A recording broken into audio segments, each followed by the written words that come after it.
I thought I'd do another one, part 2 of useful things you can make, how to make stuff. The last one with the rotary switch control, the Steampunk rotary switch control, seemed to be very popular. I was thrilled. So today I'm going to look at turning one of these lovely gate valves into a control for a steampunk invention. Here's the chronological engine, and here's the control. If I go around this side, you can see that it is completely enclosed in the copper plumbing, the 15mm pipe. There's no other wires, there's nothing sticking into the back here or anything.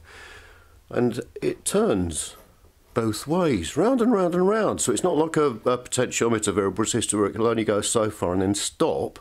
If I switch it that way and that way, that's it. And then once it's like that, let's keep that in shot, I can very, very accurately, let's see the minute one just going round while I'm just, even one little click and it'll just go a little bit, or I can go round and round like that, and then I've gone so far it's gone back to the next hour. It's gone a long way. So these are very versatile, and once you've added some sort of legend engraving to tell you what this does, which I completely ignored and completely forgot about, they work really nicely. What I'm going to do, I've just set it so it's right near the changeover between 12 o'clock and 1 o'clock. Let's just switch the alarm off. Leave it like that so it doesn't suddenly go off in the middle of the night or something. And I'll set this back to normal run. Oops. Lovely. So the gate valve is used in its entirety, connected to pieces of plumbing, 15mm copper. In fact, the wires, because it is electronic, go through. There's enough room inside this to actually, also there's enough room inside once you've got the encoder put in here to run wires through, right through, as well as just from the encoder, and they go into the back of the clock that way on this particular one. So here's the bit that does all the magic, the encoder. They're very small. Obviously you can get all sorts of different shapes and sizes. I think these ones in the UK cost about £2.50 or something, so they're very reasonably priced. This is from RS, and it is 6234186. That's the part number. Very good. These are the ones I generally use because I know they work and I'm happy with them, and I've also cut out a little support with a laser cutter to make it all fit and to hold it together. Inside there are two switches. I'm going to zoom in. Obviously you can't see the switches, and they're slightly offset, and they've got lots of poles all the way around. Is it all ways? Lots of ways all the way around. I think there's about 16, I can't remember how many little clicks there are. But each time it clicks, it switches one of these on and off and the other one on and off slightly afterwards or before it. That way, these outputs, these two switched outputs and a ground, a common in the middle, can be decoded by a lovely library that someone's very kindly written for the Arduino, and I'm sure equivalent Raspberry Pi, into telling you how many clicks you've rotated and in which direction, which is really useful. And it's lovely it doesn't stop, because if it was a real steampunk machine or real Victorian machine driven by steam or compressed air, it would be controlled by these sorts of valves that you'd open and close for different pressures and powers. So I'm really pleased to have sorted this out. I will now share with you the process of getting it into there and connecting it up. First of all, my favourite thing, take things to pieces and see what they actually are made of. These always, at least all the ones I've found, as I say, this is the UK, so this is a 15mm standard metric pipe, but I'm sure in the US and other places you can get equivalent ones. Right, so that pulls off, and that's lovely, red painted metal, which looks lovely on a machine. Then you've got, actually I'll leave this bit on, I've just loosened this with a wrench, not my bare hands. Now I'm going to be careful now, because they coat these things in a horribly sticky, slimy silicone grease. You can see how they work. As you turn, I'm going to have to turn it, aren't I? Have to touch it rather. As you turn this, you can see that winds up and down on a thread. The idea being that this is wedge shaped, and that, covered in this, fits into the equivalent wedge shape down there, hence the fact it's a gate valve, because this slowly closes.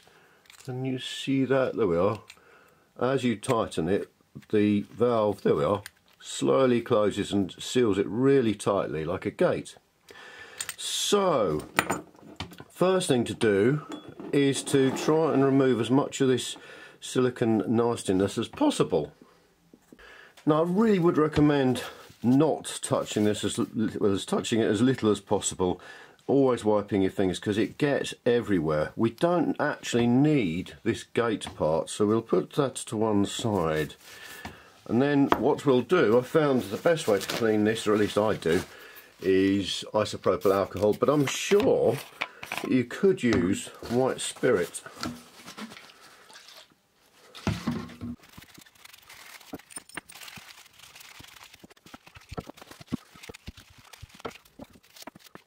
Now the next thing is to take off this, and then there's a pressure collar, which I need a pair of pliers to get out, and a sealing nylon ring, because obviously that's got to be watertight to stop water squeezing past. Let's go and get to the tools. We need some way to get this spindle out, because luckily with this type of encoder, this model, it's got a hollow hole up the middle, which I think is 4mm diameter. And then on a lathe, once you've got this out, to turn this down to 4mm, and it just pushes really nicely into there. Works a treat. If you haven't got a lathe, you could, given patience, file it down, I suppose, because it's lovely brass, or indeed possibly cut it off and make some sort of 3D printed link that would push onto here and push over that. That's a thought. With lots of ideas like this, lots of bits, I solved all these problems before I had a 3D printer, so it's always a bit of a revelation when I suddenly think, hold on a minute, governor, why are we doing like this when I can print something? Anywho, I'll continue with this way of doing it. Now to get this out is captive. I'll get back to the point. This salt, if you look down there, you can probably see there's two slots, which I was very interested to find is actually a screw thing that holds this captive, and you can undo it, which I will show you in a second. The alternative one is where they've pushed into it and rounded down the inside, and if you end up with that sort, I found you can use one of these hole cutters. That is 16mm or 5/8 of an inch, at least for the ones I've come up with. And you put that in the lathe and you drill that in, not too far because otherwise you go straight through the end, but I found that size is enough to drill off the bird over bit so you can get this out. Anyway, let's get on with smashing the crap out of it. Right, now I've done this before, probably going to be all fingers and thumbs trying not to get into the shot, but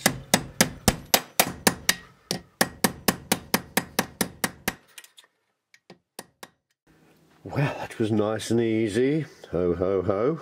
In the end it kept getting jammed, so I just kept hitting it gently with a punch, nail punch, until it just disintegrated the middle bit. I haven't had to do that before, but it's worthwhile knowing you can. And there's the bit that came out of it. As you can see, the damage, but we don't care about damage. That still fits in, that's right, it goes in from this side, there we are, and that still turns beautifully. Now I need to consult some drawings, which are here. The good thing about using plumbing fittings, standard ones, really good thing, is that they generally, all the salient important surfaces, dimensions, sizes, bits and bobs, have to conform to British standards. So it's a fairly good guess that the gate has to go down, the thread has to be so long. So what I'm going to do is I'm going to use this drawing to be able to turn down, find out how much to turn down this little bit to 4mm diameter. Thought I might as well mention the quick release tool holder. Very useful, because they've each got a depth adjustment on them, height adjuster. It means that, which one shall I use? So I need to choose from that one then. it means that you adjust them carefully so the tool, once you've clamped it in, is exactly halfway up the workpiece. And once it's adjusted, it's so quick and simple just to put that in. We'll wind that just so it touches the material. Now I can see that actually that's not going to go anywhere near that, the tool holder and everything, so just to give it increased rigidity, because 4mm isn't very wide. So there we are. Now the great thing about lathes, and I do apologise if I'm teaching many people to suck eggs, but I think it's a little bit fascinating. It's all relative, the dimensions. So I'm going to touch the tool onto this as it's spinning round. Right. Now I know that the tool is set to the where it just touches the workpiece. I can now set this to 0. There we are, 0. So I now know that's the starting position. Now it's time for some maths, not my strong point. The diameter of this is exactly 7mm. I want it 4, 5, 6, 7, 3mm divided by 2, because I'm taking off one side and it goes around to the other, which is got to be the most complicated way of explaining this. 1.5mm. So now I know that I can take regular cuts and move this in. Basically I've got to move it in once right round is 1mm, so I want to go 1.5, so I'm going to go once round and then 2.5.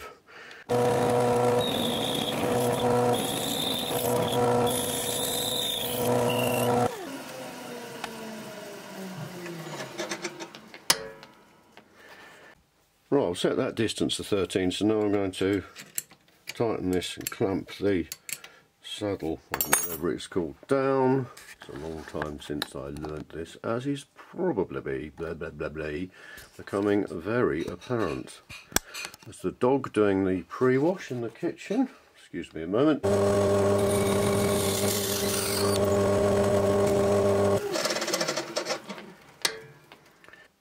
Now we need to cut the extraneous bits left over from the flat section off here.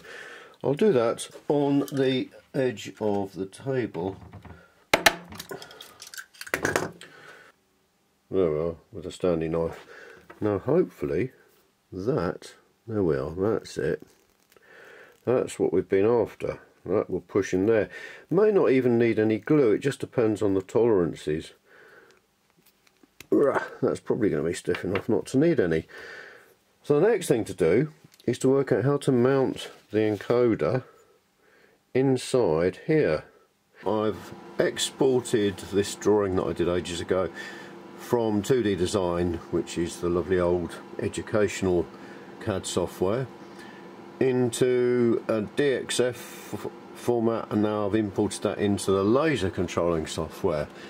Also works out that it needs to cut out these middle holes first before going around the outside, hopefully, and then I need to change the power. Oh, it is already right, 15mm a second, 40%, 20% power cuts. Corner cuts.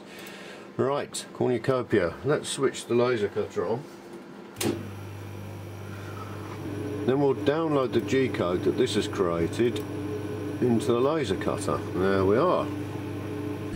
Right, I'm trying my new background facing microphone again, because it gets quite noisy otherwise. Laser cutter, 2mm acrylic, that on that, and then we need to focus the laser, so we'll bring it over. And remember, dear friends, the red one is just to indicate where it's going to cut, sort of. It's not the power laser itself. So what I'm going to do is to press Z, and then just touch that with a little jig which says 78mm. There we are. So I now know that that is in the right place, so I just put that there to save plastic, close the lid, and then press test, and then press start.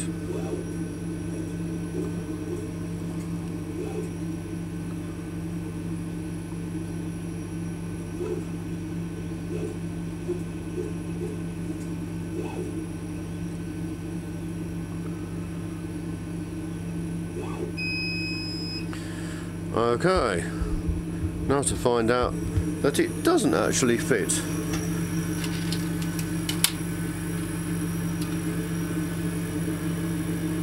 Right, the moment of truth. Don't worry about that, because I know that fits into here. That's the really, it sounds really obvious, but the purpose of buying good quality components from reputable suppliers, you know exactly what you're going to get. Put a couple of blobs of super glue on this back bit. Not too much, because I don't want it to go through these holes and everything. And then these two pins will help that to line up, like so.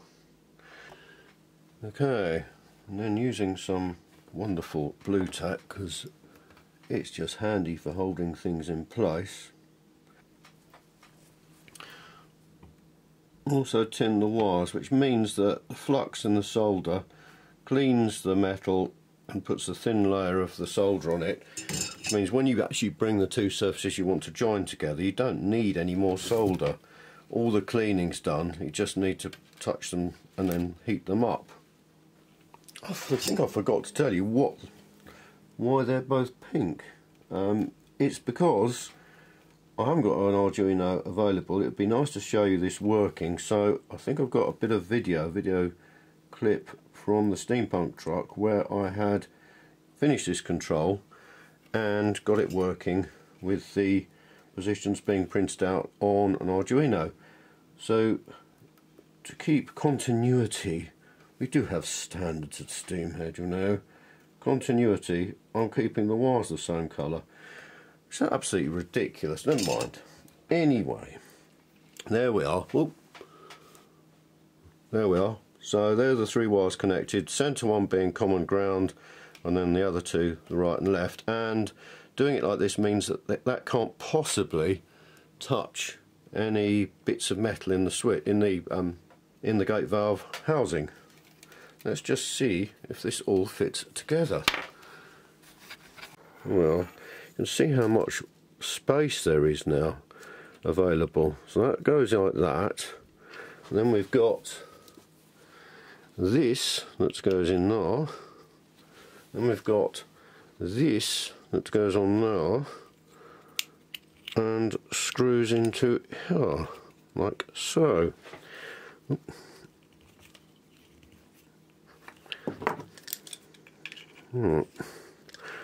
That's it.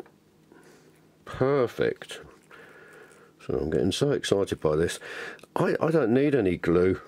If it was looser, and in the past I've put a little drip in before I finally bring these bits together, and the fact is you can still get it apart because the whole thing will lift out then, but I can feel it's clicking around perfectly.